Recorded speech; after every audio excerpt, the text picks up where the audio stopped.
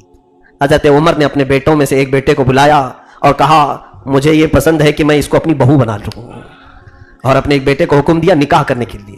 نکاح کا معیار بھی یہ ہونا چاہیے, تقویٰ دیکھو اور گھروں میں لے آؤ بچیوں کو. یہ مت پوچھو کہ مہندی نکالنا آتا ہے کہ نہیں, اس کو کپڑے سینا آتا ہے کہ نہیں. اور پھر تو لڑکیوں کے متعلق آپ تو یہ پوچھتے ہیں نوکری کرتی ہے کہ نہیں, کتنا پڑھی ہے, گریجویٹ ہے, نوکری کرتی ہے کہ نہیں. بہت سارے نوکری پیشہ عورتوں کو تلاش کر رہا ہوں. کیوں؟ گھر میں بیٹھ کر کے ان کا کھانے کے لیے. خاتون جا کر کے کما کر کے لائے گی اور یہ میاں صاحب روٹی توڑیں گے گھر میں. عورتوں کو لانے کے لیے بھی تقویٰ کا معیار رکھو کہ جس کے اخلاق سب سے اچھے ہوں گے وہ تمہارے گھر کی آبادی کا سبب بنے گی. اور صرف مال, صرف خوبصورتی, یہی تمام چیزیں دیکھو. حضور پاک صلی اللہ علیہ وسلم نے فرمایا بھی ہے کہ ان قریب اللہ اسے فتنے میں مبتلا کرے گا. ہاں ضرور تم اچھا خاندان دیکھو, خوبصورتی بھی دیکھو, لیکن ساتھ میں اس کو اخلاق ضرور دیکھو کہ دینداری کتنی ہے, تبھی وہ تمہاری عزت کرنا بھی جانے گی. بہرحال یہ الگ مسئلہ ہے. حضرت عمر فاروق رضی اللہ تعالیٰ عنہ کی اس بات پر میں عرض کر رہا ہوں کہ وہ تنہا ایسے ہانکتے تھے کہ گھروں کے اندر موجود لوگ بھی ایک راستے پر چل رہے تھے. اور وہ حضرت عمر نے کیا کہا کہ اے لوگوں, میں خطاب کا وہی بیٹا ہوں جو 2 بکریاں ایک لائن میں نہیں لگا سکتا تھا, آج لاکھوں مسلمانوں کو ایک راستے پر لا کر کھڑا کیا ہوں. یہ برکت ہے رسول اللہ کی, یہ میرے آقا صلی اللہ علیہ وسلم سے وابستہ ہونے کی. رسول کریم صلی اللہ تعالیٰ علیہ وسلم سے جب وابستہ ہو گئے تو اللہ تعالیٰ نے ان کی قوت اور ان کی عزت, ان کی جاہ و حشمت کو بھی بڑھایا, اور اللہ نے ان کی زندگی کے ایسے نقوش اب بھی رکھے ہیں کہ عمر کا زمانہ ختم ہو کر کے 14 صدیاں ہو رہی ہیں لیکن نام آج بھی ختم نہیں ہوا. یہ تو ہم واقعات بیان کر رہے ہیں نا. اگر میں سیاست کے معاملات پر گفتگو کروں, پوری دنیا کو سیاست کا مزاج حضرت عمر نے دیا ہے, پارلیمنٹ بنایا ہے. سب سے پہلے راستے بنانے کا کام حضرت عمر نے کیا ہے.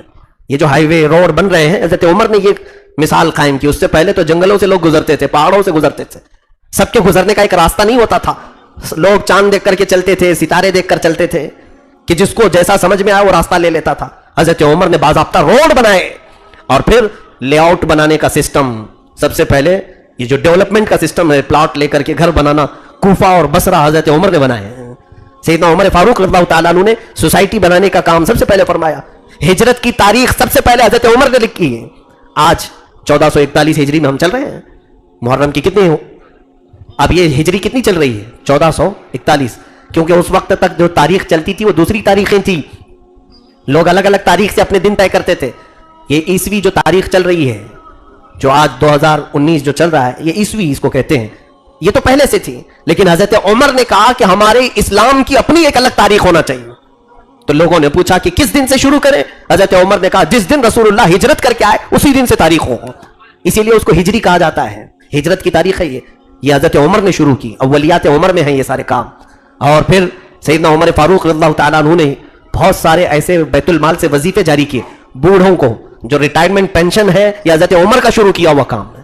پہلے یہ سب سسٹم ہی نہیں تھا. بوڑھا ہو گیا چھوڑ دو, بچے پالیں گے تو پالیں گے, نہیں تو ابھر جائے گا ویسی. حضرت عمر نے کہا جو بندہ 60 سال 65 سال 70 سال تک جب تک طاقت ہے کام کیا ہے, اب اسے آوارہ چھوڑ نہیں دیا جائے گا. بیت المال سے اس کا وظیفہ جاری کیا جائے گا. بوڑھوں کو پینشن حضرت عمر نے جاری کیا. اور پھر میں بھی چند دن پہلے سن رہا تھا, پارلیمنٹ میں کوئی صاحب بہت چلا رہے تھے اور کہہ رہے تھے کہ ہماری حکومت نے وہ پریگننٹ عورت کو, حاملہ عورتوں کے لیے کچھ پینشن جاری کیا ہے, کچھ تو پیسے یہ دے رہے ہیں. اور اس کو اتنا لمبا چوڑا بیان کر رہے تھے. تمہیں معلوم نہیں 1400 سال پہلے حضرت عمر نے ہر حاملہ عورت کے لیے وظیفہ جاری رکھا تھا. ہر عورت کے لیے آپ نے وظیفہ رکھا تھا, کہ اس لیے کہ وہ خوشی کے ساتھ جیے تو اچھا بچہ دنیا میں آئے گا, کہ اس کو کھانے پینے کی کمی یا فکروں کی کمی یا فکریں لاحق نہ ہو. یہ حضرت عمر کی اولیات میں سے ہیں. ان کے علاوہ کئی مساجد میں آپ نے لوگوں کو پڑھانے کے لیے مقرر کیا. گورنر بنانے کا کام حضرت عمر نے شروع کیا, کہ ہر شہر کا ایک گورنر ہونا چاہیے. یہ جو آج گورنر بنائے جاتے ہیں حضرت عمر کے شروعات میں سے ہے. اور اس کے علاوہ حضرت عمر فاروق رضی اللہ تعالیٰ عنہ نے سب سے پہلے اسلامی سکہ جاری کیا. ہماری اپنی کرنسی تھی, ایسا نہیں کہ ہم دوسروں کے پیسوں پر جی رہے تھے. کیونکہ اسلام کو ایک پوری کا پورا ایک نظام بنا کر کے حضرت عمر نے پیش کیا. جب ہماری اپنی سلطنت ہے, اپنی ایک شان ہے, تو حضرت عمر نے اپنا سکہ جاری کیا, اسلامی سکہ, اور وہ سونے کا سکہ ہوتا تھا, چاندی کا سکہ ہوتا تھا, درہم و دینار, اور اس پر جو آپ نے نقش ثبت کیا تھا, تو بعض روایات میں ہے کہ حضور پاک صلی اللہ علیہ وسلم کا نام مبارک آپ نے لکھا تھا, اور یہ سکے چلا ہے. میرے عزیزوں, یہاں سکوں کی بات آئی ہے تو میں کہتا ہوں کہ اسلام نے کرنسی کا جو معیار دیا ہے وہ ویلیویبل کرنسی تھی, یعنی سونے کے سکے اور چاندی کے سکے, اور دنیا نے آج تمہارے سے سب چھین لیا, کاغذ کے نوٹ پکڑا دیے, لال پیلے ہرے نیلے نوٹ آ گئے, ان کی اپنی کیا ویلیو ہے؟ جس دن رات کے 9 بجے صاحب کہہ دیں بند ہو گئی تو یہ نوٹ کچرے کے باؤ میں بھی نہیں جائے گی, آپ بدل لو جلدی سے نہیں تو یہ کچرا ہو جائے گی, اس کی اپنی ویلیو نہیں. لیکن اسلام کا مزاج یہ ہے کہ جو کرنسی دی گئی تھی وہ سونے کے تھے اور چاندی کے تھے, اگر کوئی بادشاہ بدل بھی جاتا, سکہ میلٹ کرو, وہ سونے کی اپنی اصلی قیمت پر آ جائے گا. چاندی کو میلٹ کرو, اب چاندی کی اپنی قیمت ہے کہ نہیں ہے؟ اسی لیے اسلام کے نزدیک مال جو ہے وہ سونا اور چاندی ہے. آج ہم نوٹوں میں جی رہے ہیں, اور یاد رکھنا اب عنقریب 63 سالی کا دور آنے والا ہے. پیشین گوئیاں بزرگوں نے بھی کی ہیں, اور حدیث پاک کے مطابق بھی ہم اس زمانے کے قریب آ رہے ہیں جب ہم سب کا مال غصب کر لیا جائے گا. یہ آپ کو بات یاد آئے گی. اسی لیے آپ اپنے بہت سارے مال جھوٹی بینکوں میں نہ رکھیں جو دلاسا دلانے کے لیے ہے. ان لوگوں کو ایسا لگے گا کہ ہم حکومت کی طرف سے فورس کر رہے ہیں کہ بینک میں جمع کرو, اور یہ کہہ رہے ہیں بینک میں نہ رکھو. ہماری کوئی سیکورٹی نہیں. آج 61 سالی کا دور ایسا آنے والا ہے کہ بھوکے پیاسے ہو جائیں گے سب, مال کسی کے پاس نہیں رہے گا, پیسہ کسی کے پاس نہیں رہے گا. اور مجھے بات یاد آتی ہے, میں شاید سورہ فاتحہ کی تفسیر کی آخری آیت میں عرض کر چکا ہوں کہ لوگ آپس میں ایک دوسرے کا گوشت کھانے کی کوشش کریں گے, انسان کے گوشت کھانے کی کوشش کرے گا. ایسی 61 سالی کا بھی دور آئے گا, یہ ہم سے سب چیزیں چھین لی جائیں گی, ختم کر دی جائیں گی. عزیزان گرامی, اس وقت کے آنے سے پہلے آپ استغفار زیادہ کریں, توبہ زیادہ کریں, اور اللہ کی بارگاہ میں پناہ طلب کریں کہ مولا تعالیٰ اس بری نحوست اور بری نوبت آنے سے ہماری حفاظت فرمائے. تو بات یہ تھی, حضرت عمر فاروق رضی اللہ تعالیٰ عنہ نے جو سکہ جاری کیا تھا اس کی اپنی ویلیو تھی, اس کی اپنی ایک قیمت تھی. وہ سونے اور چاندی کے سکے تھے. روڈ آپ نے بنائے, بیت المال محفوظ کیا, اور مسلمانوں میں گورنر مقرر کیے, اور اس کے علاوہ باضابطہ لوگوں کی تنخواہیں بنائی, بوڑھوں کا پینشن جاری کیا, حاملاؤں کو وظیفہ جاری کیا. بہت سارے کام کرنے والوں کو ان کے ہنر اور ان کے فن کو دیکھ کر حکومت کی طرف سے انہیں کام دیا گیا. گورنمنٹ جاب جو ملتی ہے آج, یہ پہلے اس طرح کا سسٹم نہیں تھا. گورنمنٹ جاب دینے کا یہ بھی حضرت عمر کا شروع کیا ہوا کام ہے. لوگوں کو اختیار تھا اپنے اپنے کام کرو, لیکن حضرت عمر نے کہا جس کے پاس جو فن ہے وہ دکھائے, اور اسے بیت المال سے, حکومت کی طرف سے الگ سے وظیفہ دیا جائے گا. سیدنا عمر ابن خطاب رضی اللہ تعالیٰ عنہ نے پھر قوانین بنائے, پورا صحیفہ بنایا, اور سارے گورنروں کو لکھ کر کے بھیجا کہ انہی قوانین کے مطابق عمل کریں. اور وہ قوانین آج پوری دنیا کے پارلیمنٹوں میں, کہیں پر بھی آپ جائیں, کسی بھی ملک میں, میں ڈھونڈ کر کے نکال کے دکھاؤں گا کہ فلاں فلاں فلاں ایکٹ جو ہے یہ حضرت عمر کے بنائے ہوئے ہیں, حضرت عمر ابن خطاب رضی اللہ تعالیٰ عنہ کے دیے ہوئے ہیں. پوری دنیا کی بات کر رہا ہوں, چاہے وہ امریکہ ہو, یورپ ہو, رشیا ہو, انگلینڈ ہو, ان کے پاس بھی جو قوانین آج موجود ہیں ان کی کئی شقیں ہم بتائیں گے کہ جو جس طرح سے دفعہ یا قلم جو قوانین بنے ہیں, ایکٹ بنے ہیں, یہ حضرت عمر کی بہت ساری تعلیمات سے اخذ کیے ہوئے ہیں. سیدنا عمر فاروق کے اتنے بڑے کام, اندازہ کرو. پھر حاصل یہ نکلتا ہے کہ وہ عمر تنہا صرف ایک صحابی بن کر مدینے نہیں چلائے, بلکہ 14 صدیوں بعد بھی آج پوری دنیا ان کی تعلیمات سے روشناس ہے, ان کی تعلیمات سے فیض پا رہی ہے. آپ نے پوری دنیا کو جینے کا ڈھنگ دیا ہے, جینے کا سلیقہ سکھایا ہے. حضرت عمر فاروق رضی اللہ تعالیٰ عنہ نے رسول کریم صلی اللہ تعالیٰ علیہ وسلم کی محبت سے ہم سب کو جوڑا ہے. اس کے علاوہ ان کے سیاسی جو معاملات ہیں وہ اپنے الگ ہیں. کیا آپ نے سیاست میں یا خلافت میں جو امور انجام دیے وہ اپنی ایک الگ گفتگو ہے, الگ ٹاپک ہے, لیکن اتنے ہی پر میں اکتفا کروں گا. کل میری گفتگو کا خلاصہ, لب لباب, حاصل کلام یہ ہے, ان کے جو ہم غلام تھے تو خلق کے پیشوا رہے, ان سے پھرے جہاں پھرا, پھر آئی کمی وقار میں. رسول کریم صلی اللہ علیہ وسلم کے ہو جاؤ عزت تمہاری ہے, اور ان سے پھر جاؤ تو پھر ذلت تمہاری ہے. آج ٹھوکروں پر اسی بنیاد پر ہے کہ رسول کریم صلی اللہ علیہ وسلم کی تعلیمات سے دور ہوں. آپ حضرت عمر فاروق رضی اللہ تعالیٰ عنہ کے رعب و دبدبے کو سنتے ہیں, اتنی بات نہیں, یہ دنیا کی بات ہوئی, یہ دنیا کی بات ہوئی. قیصر و کسریٰ کانپ رہے ہیں, مکہ والے کانپ رہے ہیں, مدینے والے ڈر رہے ہیں, منافقین خوف کھا رہے ہیں, شیطان ڈر رہا ہے. یہ سب واقعات سنے. ایک اور آخری بات میں سنا کر کے جاتا ہوں. رسول کریم صلی اللہ علیہ وسلم مجلس پاک میں بیٹھے ہیں اور منکر نکیر کا ذکر چل رہا تھا, قبر میں آنے والے فرشتوں کا ذکر چل رہا تھا. حضور فرماتے ہیں کہ تمہارے پاس آئیں گے کہ عینانی ازرقانی, حضور نے فرمایا 2 نیلی آنکھوں والے, اور ایک حدیث میں اسودانی, بہت کالی کالی کالے کالے چہرے والے. وہ فرشتوں کی صفات حضور بیان کر رہے تھے. قبر میں جیسے ہی تم دفن کر کے اپنے مردے کو آؤ گے, 2 فرشتے آئیں گے, سخت سیاہ کالا چہرہ اور نہایت ہی نیلی آنکھیں ہوں گی. دانتوں سے وہ زمین پھاڑ کر کے آئیں گے, تم سے سخت ترین سوالات کریں گے. تم دنیا کو سب ختم کر کے جا چکے ہو گے, میموری پاور ختم ہو چکا ہوگا, کچھ یاد نہیں ہوگا, لیکن اس وقت وہ سوالات کریں گے. تمہارا رب کون ہے, تمہارا دین کیا ہے, تم حضور کے بارے میں کیا کہتے تھے. یہ سوالات سب کو معلوم ہے, لیکن پھر بھی ڈر ہے سب کو معلوم ہے. ایسا امتحان ہے دنیا کا جس کے جوابات پہلے بتا دیے گئے ہیں, پھر بھی اس امتحان سے ڈر ہے. حضرت عمر اس مجلس میں بیٹھے تھے, سارے صحابہ کپ کپی میں تھے, خوف سے ڈر رہے تھے کہ قبر کا کیا ہوگا. رسول کریم صلی اللہ تعالیٰ علیہ وسلم نے حضرت عمر سے کہا کہ اے عمر, کیا تم نے سنا میں نے جو کہا؟ قبر میں 2 فرشتے آئیں گے, کالے چہرے والے, نیلی آنکھوں والے, منکر اور نکیر. کیا جواب دو گے؟ حضرت عمر نے ایک سوال کیا, یا رسول اللہ صلی اللہ علیہ وسلم, میں آپ سے ایک چیز پوچھتا ہوں, آج جو میں آپ سے محبت کر رہا ہوں, کیا یہ میری محبت قبر میں بھی باقی رہے گی؟ حضور نے کہا ہاں عمر, مجھ سے جو محبت کرتا ہے اس کی محبت حشر تک باقی رہے گی. تو حضرت عمر نے کہا تب تو چھوڑ دیں یا رسول اللہ, ان کا معاملہ میں نپٹ لوں گا. اگر یہ محبت باقی رہے گی قبر میں بھی تو میں نپٹ لوں گا ان سے. بات آئی گئی, ختم ہوئی. حضرت عمر فاروق رضی اللہ تعالیٰ عنہ کا جب وصال ہوا, آپ کا انتقال ہوا, آپ کے بیٹے عبداللہ ابن عمر یہ فرماتے ہیں اس روایت کو, کئی دنوں کے بعد میں نے اپنے ابا کو خواب میں دیکھا. حضرت عمر کو انہوں نے خواب میں دیکھا, کہا کہ کیسا معاملہ ہوا آپ کے ساتھ؟ کہا اللہ نے بڑی عزت بخشی ہے, رسول کے قدموں میں جو سویا ہوں. کہا آپ نے کہا تھا کہ میں منکر نکیر کو دیکھ لوں گا, کیا وہ فرشتے آئے تھے قبر میں؟ آپ سے کچھ پوچھا انہوں نے؟ کہا ہاں بیٹا, مجھے دفن کر کے جب تم چلے گئے تو یہ 2 فرشتے آئے, نیلی آنکھوں والے, کالے چہرے والے, مجھے اٹھایا. حضرت عمر کو اٹھایا, انہوں نے پوچھا بتا من ربو کا, تمہارا رب کون ہے؟ تو بیٹا میں نے ان سے کہا میں بعد میں بتاؤں گا, تم بتاؤ تمہارا رب کون ہے. حضرت عمر نے کہا میں نے ان سے خود پوچھا کہ تمہارا رب کون ہے. وہ روایت کے الفاظ ہیں, کہتے فنظر الی کل منہما, کہ وہ دونوں آپس میں ایک دوسرے کو دیکھنے لگے.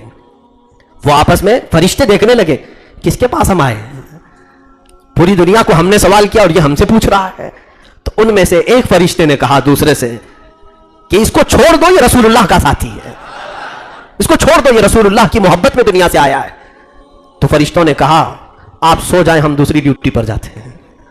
یہ روایت ہے. اللہ رب العزت نے حضرت عمر کو وہ مقام دیا تھا, دنیا میں جب تھے تب بھی اسی شان کے ساتھ تھے اور قبر میں بھی اسی شان کے ساتھ ہے. حتیٰ کہ 60 ہجری حضور کی وفات کے 50 سال کے بعد مدینے میں سیلاب آیا تھا, پانی بہت بھر گیا تھا. تو حضور صلی اللہ علیہ وسلم کے اس حجرے میں بھی پانی آیا جس میں یہ تینوں حضرات دفن ہیں. حضور کے حجرے میں پہلے حضور دفن ہوئے, پھر حضرت ابو بکر, پھر حضرت عمر, 3 لوگ دفن ہیں اس حجرے میں. اس حجرے میں بھی پانی آیا تو قبریں کھل گئی تھی, اس میں سے ایک قبر کھل گئی, پیر ظاہر ہو گیا, مدینے والے سب جمع ہو گئے. 60 ہجری کی بات ہے کہ رسول اللہ صلی اللہ علیہ وسلم کا پیر ظاہر ہو گیا, پیر ظاہر ہو گیا. وہ لوگ یہ روایت سنیں جو کہتے ہیں رسول مر کر مٹی میں مل گئے. معاذ اللہ رب العالمین. ظالموں, نادانوں, کون سا عقیدہ رکھتے ہو؟ مدینے والوں کا عقیدہ تو دیکھو, سب جمع ہو گئے, حضور کا قدم ظاہر ہو گیا دیکھنے کے لیے. اس میں ایک تابعی تھے عروہ بن زبیر اللہ تعالیٰ عنہ, وہ آئے, کہا ہٹو ہم بھی تو زیارت کریں. جب وہ قدم ظاہر تھا دیکھا, کہا واللہ ان ھذا لقدم عمر ما قدم رسول اللہ صلی اللہ علیہ وسلم, قسم خدا کی یہ رسول اللہ کا قدم نہیں ہے, میں جانتا ہوں یہ عمر بن خطاب کا قدم ہے. یہ حضور کا قدم ظاہر نہیں ہوا لوگوں, یہ عمر بن خطاب کا قدم ہے. اللہ اکبر. ان کے غلاموں کا قدم کا حال یہ ہے, آقا کا حال کیا ہوگا؟ رسول کریم صلی اللہ علیہ وسلم اپنی قبر اطہر میں ضرور زندہ ہے. جو عقیدہ ہمارے امام نے ہمیں دیا, تو زندہ ہے واللہ, تو زندہ ہے واللہ, میری چشم عالم سے چھپ جانے والے رسول کریم صلی اللہ تعالیٰ علیہ وسلم کے یہ غلام 60 ہجری میں قبر کھلتی ہے تو پیر ویسے کا ویسا ظاہر تھا. تو کہنا یہی ہے کہ وہ عمر رضی اللہ تعالیٰ عنہ جیے تو بڑی شان سے جیا, اور پھر جب وفات پائی اسی شان کے ساتھ. اور ہمارا آج بھی عقیدہ یہ ہے کہ اللہ تعالیٰ آج بھی ان کو قبر میں اسی طرح زندہ رکھا ہے, اس لیے کہ جنہوں نے نبی کے دین کو زندہ کرنے کے لیے کوششیں کی, مولا ان کو قبر میں زندہ رکھتا ہے. آج تم بھی اٹھو اگر مصطفیٰ کے دین کی حمایت کے لیے, یقیناً تمہاری قبروں میں بھی مولا تمہیں زندہ رکھے گا, محفلوں میں تمہارے نام زندہ رہیں گے, عبدالآباد تک قیامت آنے تک تمہارے ناموں کا چرچا ہوتا رہے گا. عزیزان گرامی, یہ جو کچھ بھی کہا تھا بارگاہ عمر میں, بارگاہ فاروق میں, چھوٹا سا ایک نذرانہ تھا, ایک چھوٹا سا تحفہ تھا. مولا ان کی عزت اور ان کے مقام کو بہت بلند کیا ہے. رب قدیر اس عمر ابن خطاب کا صدقہ ہم سب کو عطا فرمائے. آج کی ہماری اس مجلس پاک میں مولا عمر ابن خطاب کی عدالت کا چند نمونہ ہمیں بھی عطا فرمائے، ان کی شجاعت، ان کی جوامردی، ان کی بہادری، ان کے تمام قوت شجاعت اللہ تعالی ہم سب کے جوانوں میں بھی عطا فرمائے۔ رسول کریم صلی اللہ تعالی علیہ وسلم کے اس عظیم جانثار صحابی عمر ابن خطاب رضی اللہ تعالیٰ عنہ کی حیا، عدالت اور اسلام کے لیے مر مٹنے کے جذبے ہمیں عطا فرمائے۔